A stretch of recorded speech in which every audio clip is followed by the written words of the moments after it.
বহু লড়াই আন্দোলনের পরও বাংলাকে আবাস যোজনার টাকা দেয়নি কেন্দ্রের নরেন্দ্র মোদী সরকার। এ রাজ্যে লক্ষ লক্ষ ছাদহীন মানুষের মাথার ওপর পাকা ছাদের ব্যবস্থা করতে মুখ্যমন্ত্রী মমতা বন্দ্যোপাধ্যায় রাজ্যের তহবিল থেকেই অর্থের ব্যবস্থা করেছেন। রাজ্যের প্রায় 12 লক্ষের কিছু বেশি পরিমাণ 1,20,000 টাকা করে পাবেন পাকা বাড়ির জন্য। একটি রাজ্য তার সীমিত সামর্থ্যের মধ্যে এত বিপুল অঙ্কের টাকা বরাদ্দ করার ঘটনা নজিরবিহীন বলেই মনে করা হচ্ছে। মুখ্যমন্ত্রী তার প্রতিশ্রুতি পূরণ করায় তার প্রতি কৃতজ্ঞতা জানাতে রবিবার পশ্চিম বর্ধমান জেলার কাঁকসা ব্লকের রাজবাঁধ থেকে একটি বাইক মিছিলের আয়োজন করা হয় তৃণমূল কংগ্রেসের পক্ষ থেকে।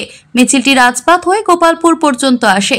কাঁকসা ব্লক তৃণমূল সভাপতি নবকুমার সামন্ত, দুর্গাপুর নগর নিগমের প্রাক্তন মেয়র পারিষদ প্রভাত চট্টোপাধ্যায় প্রমুখের নেতৃত্বে মিছিলটি গোপালপুরে এসে পৌঁছতে সেখানে অপেক্ষমান রাজ্যের বর্ষীয়ান মন্ত্রী প্রদীপ মজুমদার তাদের স্বাগত জানান। প্রভাত চট্টোপাধ্যায় বলেন, রাজ্যের গরিব মানুষের মাথার ওপর একটা পাকা ছাদ দিতে মুখ্যমন্ত্রী মমতা বন্দ্যোপাধ্যায় রাজ্যের নিজস্ব তহবিল থেকে অর্থ মঞ্জুর করেছেন। মানবিক মুখ্যমন্ত্রীর এমন দরদি কর্মকাণ্ডে আপ্লুত রাজ্যের লক্ষ লক্ষ গরিব মানুষ। তাদেরই পক্ষ থেকে একদিন কাঁকসা ব্লকে মুখ্যমন্ত্রীর প্রতি ধন্যবাদ এবং কৃতজ্ঞতা জানাতেই এই প্রতীকী মিছিলের আয়োজন করা হয়েছে। নবকুমার সামন্ত বলেন, উপভোক্তাদের অ্যাকাউন্টে বাড়ি তৈরির টাকা ঢুকতে শুরু করেছে। মুখ্যমন্ত্রীর প্রতি কৃতজ্ঞতা এবং ধন্যবাদ জ্ঞাপনের উদ্দেশ্যেই এদিন মিছিলের আয়োজন বলে জানান তিনি। বাড়ি নিয়ে দীর্ঘদিন ধরে যে রাজ্য সরকারকে বঞ্চিত করেছেন, তার জন্য আমাদের মাননীয় মুখ্যমন্ত্রী গরিব মানুষের কথা চিন্তা ভাবনা করে তিনি তার নিজের অর্থ ভান্ডার থেকে এই যে 12 লক্ষ বাংলা যোজনা বাড়ি, তাদের 50% টাকা এই কয়েকদিনের মধ্যে ঢুকিয়ে দিয়েছে ব্যাংক অ্যাকাউন্টে।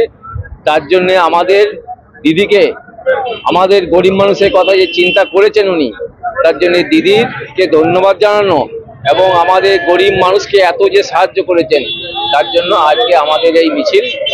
সব আমাদের যারা উপভোক্তা তাদেরকে আমাদেরকে জানানো যে আমাদের দিদি আমাদের জন্য এই আমাদের রাজবাঁধে এই যে গ্রামীণ ব্যাংক থেকে আমাদের আড়া গ্রাম পর্যন্ত মানুষ হতাশ হয়েছিল, তাদের জন্যই তো আজকে এত প্রচার। আমাদের প্রচন্ড খুশি এবং আমাদের নেত্রী মাননীয় মমতা বন্দ্যোপাধ্যায় কথা যা দেন সেই কথাটাকে তিনি রাখেন এবং তিনি যেভাবে গরিব মানুষের পাশে, আজ নয়, যখন তিনি বিরোধী ছিলেন তখন থেকেই গরিব মানুষের সঙ্গে তিনি ছিলেন, আছেন এবং থাকবেন। এবং তিনি গরিব মানুষের জন্য যেভাবে বাংলার টাকা দিয়ে তিনি যেভাবে বাড়ি, বসত বাড়ি গরিব মানুষের মধ্যে দেওয়ার বন্দোবস্ত করে দিয়েছেন প্রায় 12 লক্ষর বেশি। তো সেই জায়গায় আমরা আমাদের নেত্রী মাননীয় মমতা বন্দ্যোপাধ্যায়কে আমরা কোটি কোটি প্রণাম জানাই এবং তাকে ধন্যবাদ জানাই। তিনি যেভাবে সমস্ত দিক দিয়ে গরিব মানুষের সঙ্গে থেকে গরিব মানুষের সুখ দুঃখের সাথী হয়ে যেভাবে তিনি এগিয়ে চলেছেন, তার জন্যে আমি নেত্রীকে আমি কোটি কোটি প্রণাম যেমন জানিয়েছি, আমি তাকে ধন্যবাদও জানাচ্ছি। এবং আজকের মিটিং থেকে এইটুকুই আমরা বার্তা দিতে চাই যে আমাদের নেত্রী মাননীয় মমতা বন্দ্যোপাধ্যায় শুধু বাংলার নেত্রী নয়, তিনি ভারতবর্ষের নেত্রী হতে চলেছেন এবং তিনি ভারতবর্ষের একটা মুখ। কাঁকসা থেকে নিজস্ব প্রতিনিধি রিপোর্ট, টিভি নিউজ 10।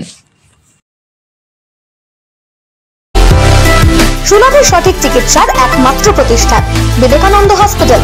24 ঘন্টা emergency service, blood bank, trauma care. আপনাদের সেবায় আমরা তৎপর।